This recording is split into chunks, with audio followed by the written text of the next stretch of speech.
Well, hello, that's me again. Today is May 6th, it's Monday, and boy, once I take the weekend off, things are hitting the fan, so to speak. But let's not overreact, but still, let's start with basically what is in the news this very moment right now. And we can start with Russian Foreign Ministry recalling to in Moscow actually both ambassadors of Britain, United Kingdom, and of France.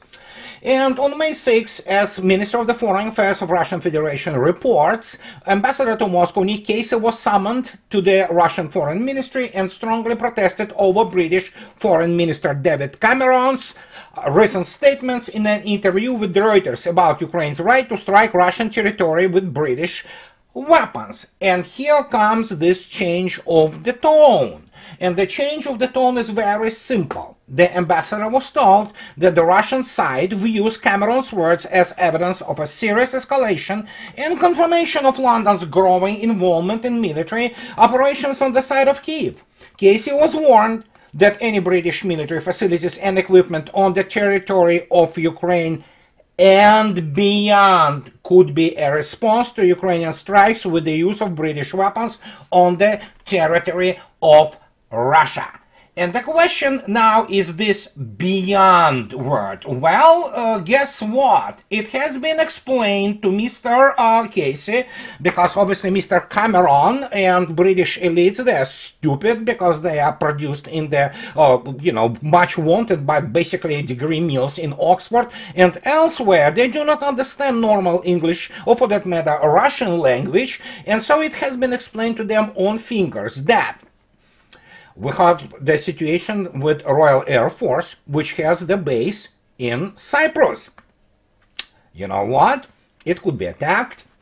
So we have the situation with the Royal Navy, or whatever they have, 1.5 ships which still are operating somewhere in some waters. They could be attacked and sunk. If you want to see where it was originating from, you just can Google and look up whatever, Yahoo, if you wish, of the HMS Defender. And the arrogance, of British side, which doesn't understand that they are nothing but expendables. They're chihuahua. They're not even Tabaqui, actually, to, Rudyard Kipling's Sher Khan. And the question is now that they are expendables and the United States is not going to interfere on their part.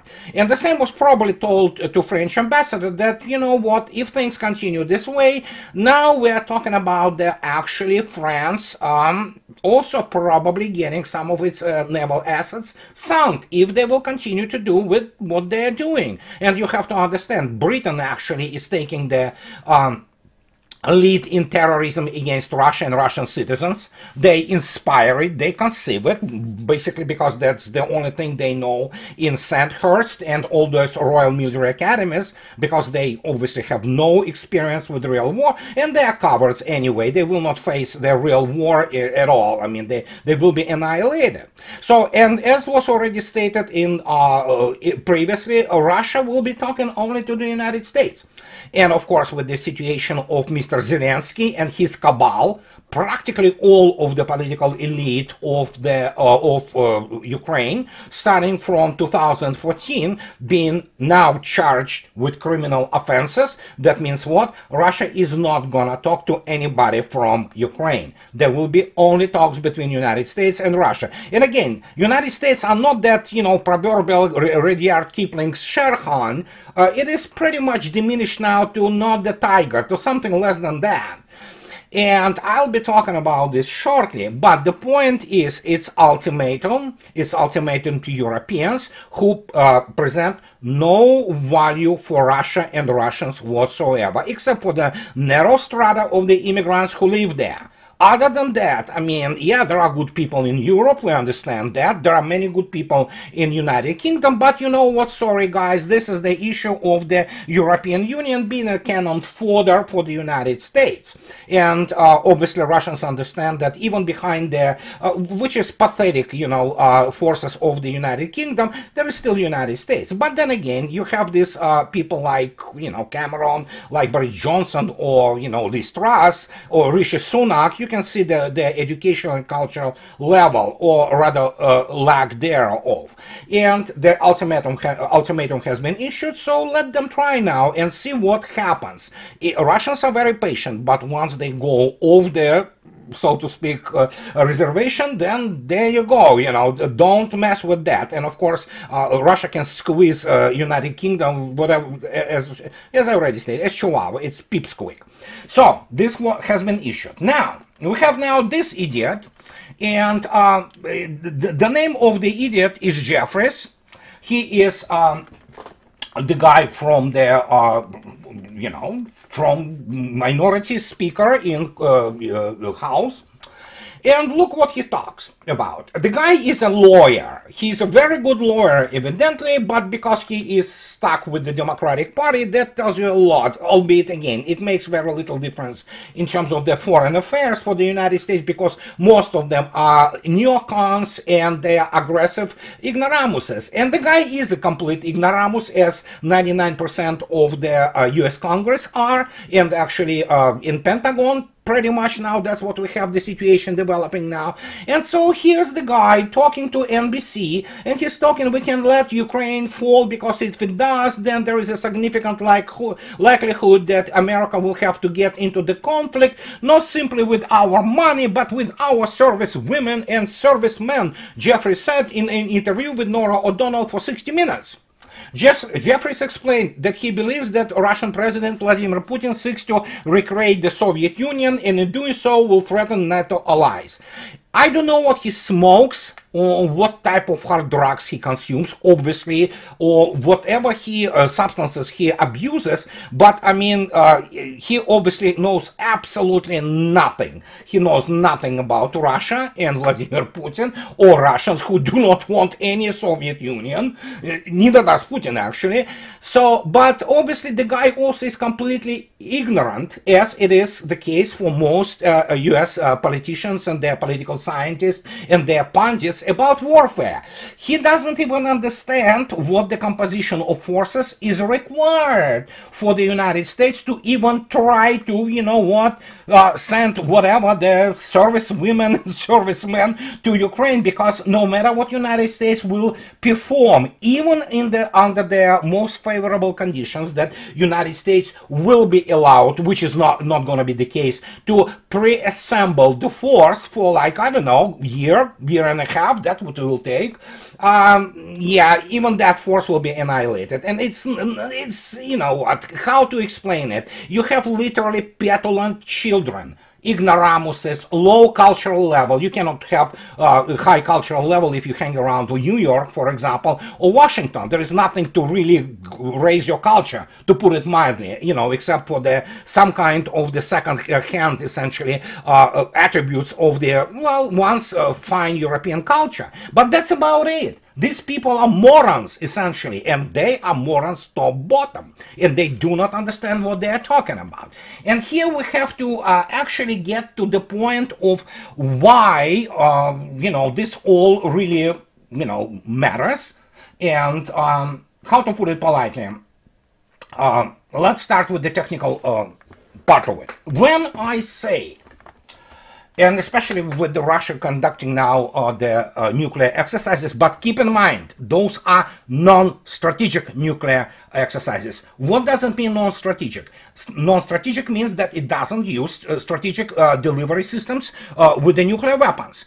For example, if you look attentively at 3M22 Zircon, you look at the Kinzhal, you look at P-800 Onyx, you look at 3M14 land attack missiles, all of them, they do not fall under the umbrella of the strategic weapons, but they can carry nuclear warheads, and as such, they can basically attain, if God forbid it's used in nuclear variants, a strategic effect. But here comes even more of that. That is why, for example, the Mr. Casey, ambassador, British ambassador in foreign ministry, was explained to him today that even 3M14M with the range of 4,500 kilometers or 2,500 kilometer regular 3M14 caliber, or let alone 3M22 Zircon, or let alone the whatever the new versions of their Kinshals, they can, United Kingdom could be actually attacked conventionally, and guess what? They will do nothing about it. They will, everything will be, will reach the target and destroy it, including their, decision centers, such as, the building of the MI6, for example, which they love to parade, and all those, wet dreams and masturbations on James Bond, which is complete crap, of course, we understand that. It's fantasy, this is how British want to portray themselves, when in reality, as I already stated, they are chihuahuas and terrorists, many of them are. So, and in this case, we have to kind of move away from this, situation, and European Union asking to de-escalate, all by using Russia, but no. This is not how it works. It got serious, guys. And now you really wanted it, you will be getting it, but we have to actually go back to February, because some very interesting paper has been released by, Congressional Research Service, CRS, those intrepid guys and, boys and girls who toil, tirelessly to provide some kind of the, common sense information to people, legislators in Washington, D.C. Not that they read it, most of them, they will not even understand what they are reading. You have to understand this, like this Jeffries guy, he will have no clue what he is talking about. So, for example, goes to Mitch McConnell or, even Tom Cotton, he understands nothing about it, despite the fact that he is, for some reason, is called hero, but whatever, so Afghanistan and, all kinds of warfare, which is colonial, expeditionary, doesn't give you the required understanding of the warfare of the 21st century, especially in regards to the nuclear weapons and especially strategic delivery systems. And here we have this situation with this is Congressional Research Service, as you can see yourself, updated February 6, 2024. Navy Aegis ballistic missile defenses, program background, and issues for Congress. And then the whole paper, you can easily download it. It's not secret, although, let me put it this way, even if they say something secret, it will be not about how better those weapons are, but actually to explain that how really even worse they are for public not to not to be subjected to this kind of their so-called bad news. And so here they actually go and explain. And they explain about the ballistic missile defense ships, which are, of course, Aegis ships, and they talk about the structure or, force requirements for the, which is today primarily remains the Arleigh class destroyers of the flight 2 and 3, I think. So, and as of 2016, which is, of course, has been a long time ago, the minimum requirement for 54 BMD ships, which carry those proverbial SM-3s, is based on the Navy unique requirement as follows. It accepts risk in the sourcing of combatant commander requests for defense of land. 30 destroyers required to escort demand for rotational deployment of the carrier strike groups, which of course today are absolutely irrelevant, as Houthis demonstrated. It's all garbage, basically. They're really not so much real strike system as much as the liability in the real war. Then, of course, there are 11 for independent BMD deployment demand, which is probably at the off the coast of the Atlantic seaboard and Pacific shore of the United States. Now, then there is all 4 in the Europe for rotation, 9 and 4 on deployed base in Japan, so and on and on and on. So we know that obviously this was the old requirement, and so here they talk about SM-3. SM-3, they talk about mid-course interceptor. And a mid-course interceptor is the idea that after this bus, so to speak, which carries those mirrors, you know, multiple independent vehicles detaches and then begins to distribute them for their final approach, that in the mid-course interceptor, this SM-3 missile is designed to intercept ballistic missiles above the atmosphere. Absolutely, it is exo-atmospheric intercept, and we will talk about it. In the mid-course phase of an enemy ballistic missile's flight, it is equipped with a hit-to-kill warhead called a kinetic vehicle that is designed to destroy a ballistic missile warhead. So, compared to the Block 1A, because, well, it's an old one, we have obviously Block 2A now, and Block 1B versions have improved two-color, infrared and ultraviolet target seeker, an advanced signal processor, and an improved divert attitude control system for adjusting. And as they talk about from Raytheon, and Raytheon and the Missile Defense Agency are exploring options to extend the range of the Standard Missile 3 Block 1B, pushing the ballistic missile interceptor to dramatically expand a defended area by allowing the weapon to communicate with off-board radars, a move that would require enhancing one of the IAEA's ballistic missile defense system's newest features, engage on remote. Yeah, it's understandable. Yeah, this is what everybody does. It's sort of net-centric warfare type principles, but then of course they also go, the Congressional Research Service, they talk about also SM-6, which is terminal interceptor hypersonic threat intercept capability. So you have to understand, this doesn't exist, and it's probably not going to exist for a long time. Now, and they talk about MDA and the Navy are developing a capability for SM-6 to intercept hypersonic missiles. MDA testified in December 2023. They talk about that they will conduct flight tests against advanced threat representative targets in 2024 and 2025. And here comes the immediate question. United States is nowhere near in fielding anything which could represent modern hypersonic threats, especially by Russia. So how they will conduct flight tests against what? United States doesn't even have supersonic missiles. Well, it has the missiles of the KH-31 variety, which Russia sold to the United States in 1990s, which are Mach 2.7, Mach 2.9 missiles. And the United States was using them for the targets, but that's about it. They obviously ran out of those missiles. They cannot replicate them. And so they also, MDA, Missile Defense Agencies, working closely with the Navy to develop field and upgrade SBT defenses to counter more advanced maneuvering and hypersonic threats. We anticipate delivering this SBT Inc. 3 capabilities in 2025. Yes, yeah. The problem is, of course, glide phase intercept, GPI, which they are talking about, this advanced capabilities, is pretty much dead in the water.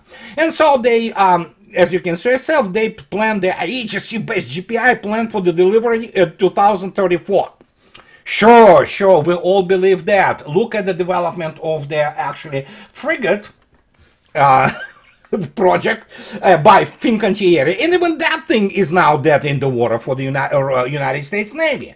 But this is not the whole thing. So we have suddenly this situation that they talk about the SM-6 terminal interceptor, and they talk about that this is the Navy's more capable next generation ballistic missile interceptor. It is based on the SM-6 air defense missiles, the Navy's successor to the SM-2 air defense missiles. Fine, let's go further.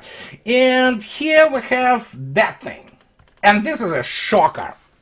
So this is the guys who want to fight the war against Russia and China. Okay, so look at this. How many missiles Block 1B will be procured? Well, financial year, it's going to be the whole 27 missiles. And Block 2A, it will be the whole 12 of them. And as you can see yourself, there is no real ramping up until for SM-3, which is until financial fiscal year 2026.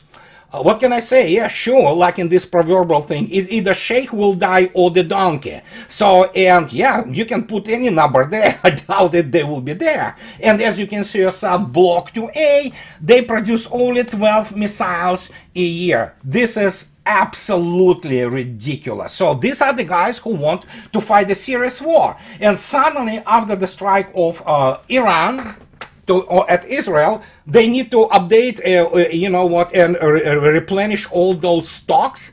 And this was a single operation by not the very large strike by Iran. That tells you everything you need to know about it. That there is, again, as I already stated, you can quote me. United States lost the arms race, and especially so in missiles. And here we have this situation. This is what I have to explain, while all these are absolute, you know, wet fantasies by people who absolutely do not understand what they are dealing with. And we will start with SM3 and the atmosphere. You know, if you look at the atmosphere and what exo-atmospheric is, you will see yourself that essentially atmosphere ends at the height of about a real, what we understand atmosphere, at the height of about 100 kilometers, which is about 60 miles. And as you can see yourself, in terms of altitude, there are stratosphere and troposphere. And here comes the issue.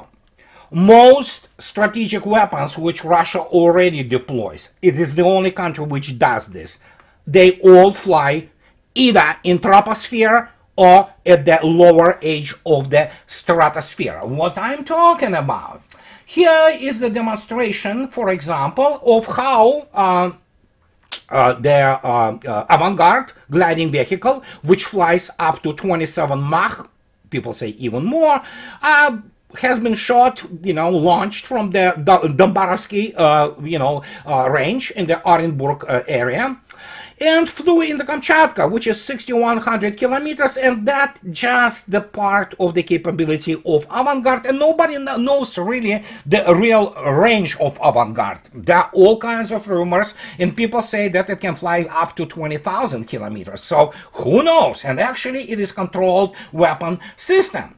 And so we have to keep in mind that we are talking about this thing here.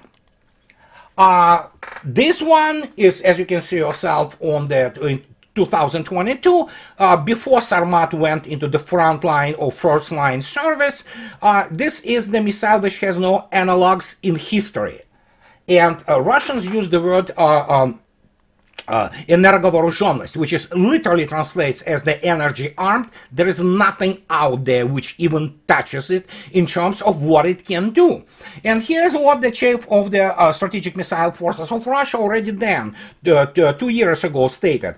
From our proverbial trajectory through North Pole, if necessary, it is possible to lay a trajectory through the South Pole, which in principle is not protected today. And there are also the possibilities of other trajectories from the point of view of the possibility of launching into outer space, said Karakayev. What he said here, well, it did terrify actually the people who are dealing with the issue of the you know, anti-ballistic missile defense in the United States. What it means? Well, let me demonstrate to you what it means. Let me show you something what actually SM3 is. And again, if you take a look at SM3, its latest version, as you can see yourself, 1A and 1B, they now have 2A. It is exo-atmospheric intercept. That means it cannot intercept anything beyond, you know, below, well, roughly speaking, let's say 50 kilometers. So, and as you can see yourself, first, look at the guidance of this thing. The guidance is inertial, command, and mid-course GPS. So you can immediately discount this as a weapon system, because in real war, as it's already happening now, the GPS will be completely suppressed. And then, of course, it has the range, as they say there, you know what, 1A and 1B is 700 kilometers, 2A is 25 kilometers. I took the, so to speak, responsibility upon myself to demonstrate to you what it means. For example, when you look at traditional trajectories, here are traditional trajectories which they fly from the primarily southern Russia.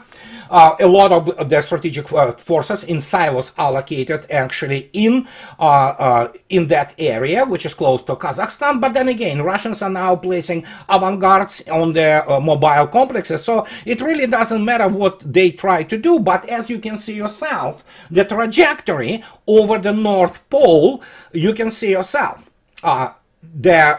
You cannot really put any ship with the SM-32A, which is 2,500 kilometers there. I will explain why.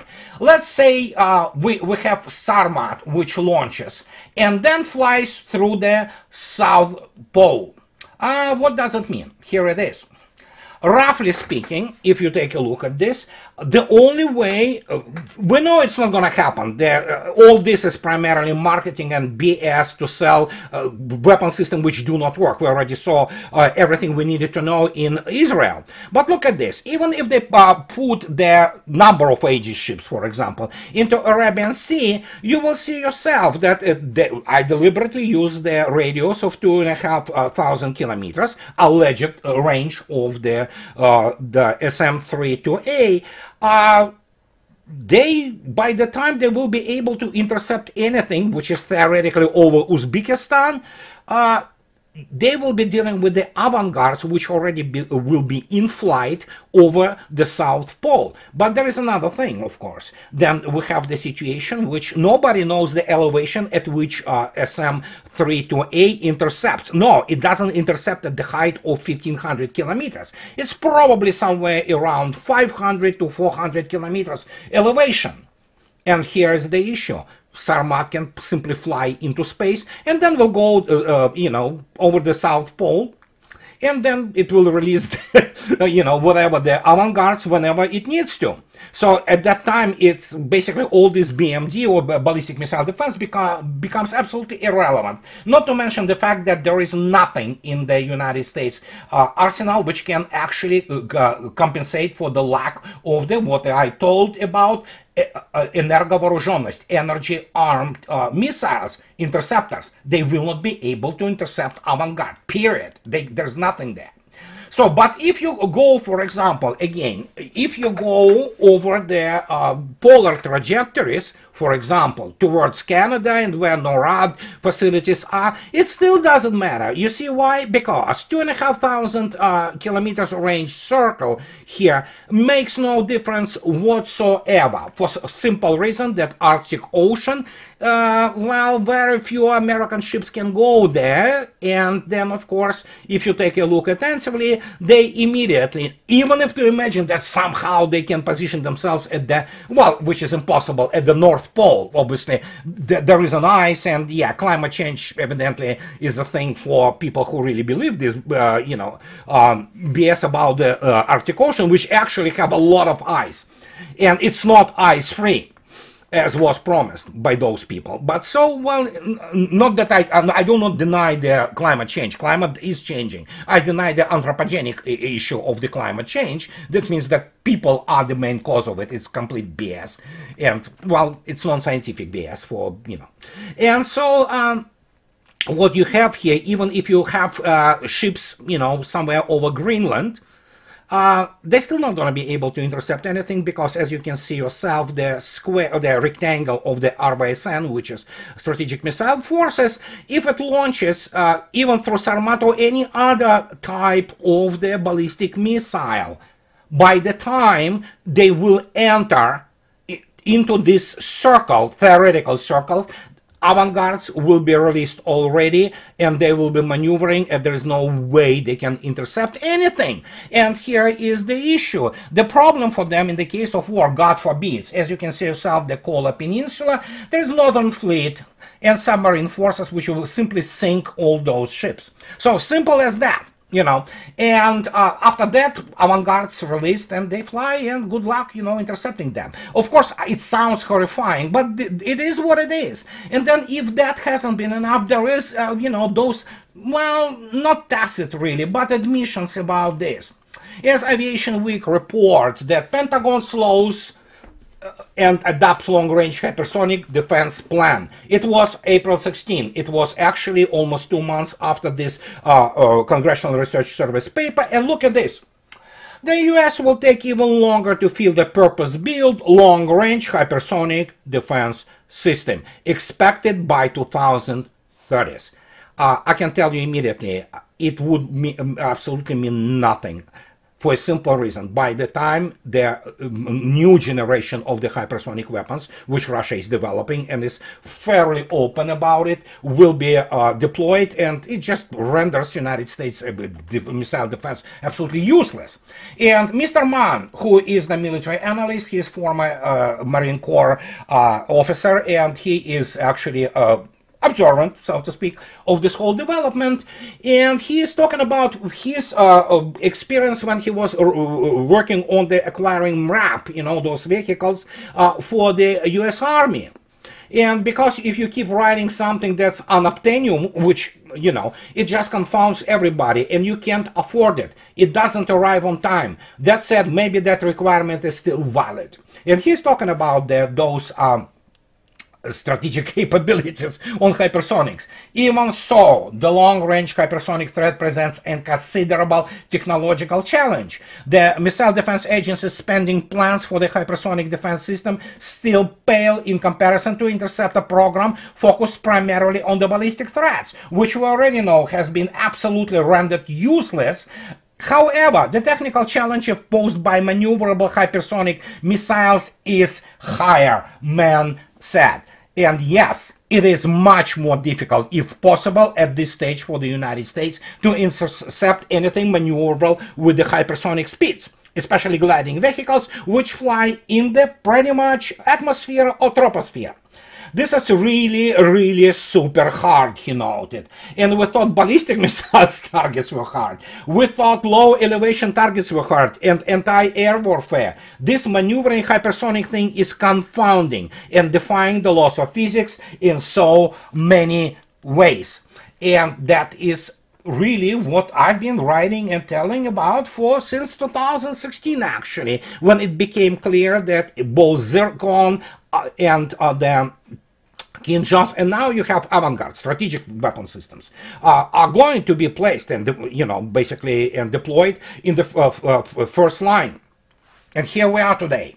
And so you have those clowns from United Kingdom and France trying to pretend that they matter. Well, as I already stated, if, you know what, the substance hits the fan, well, Russia can wipe the UK and France off the map. And in this case, as Mr. Rybkov stated during HMS Defender situation 2021, basically echoing what Mr. Putin stated, next time they do it, we'll sink it.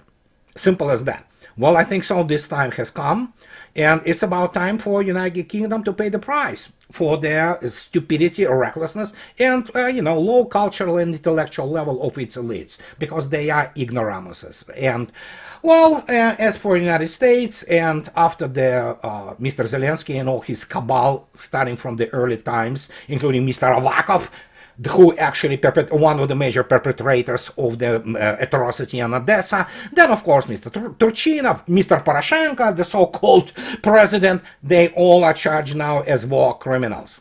And that means what? It's over with any type of negotiations, and it is a message to those bunch of losers which are in Switzerland trying to do the peace conference. Russia doesn't negotiate with war criminals. She kills them.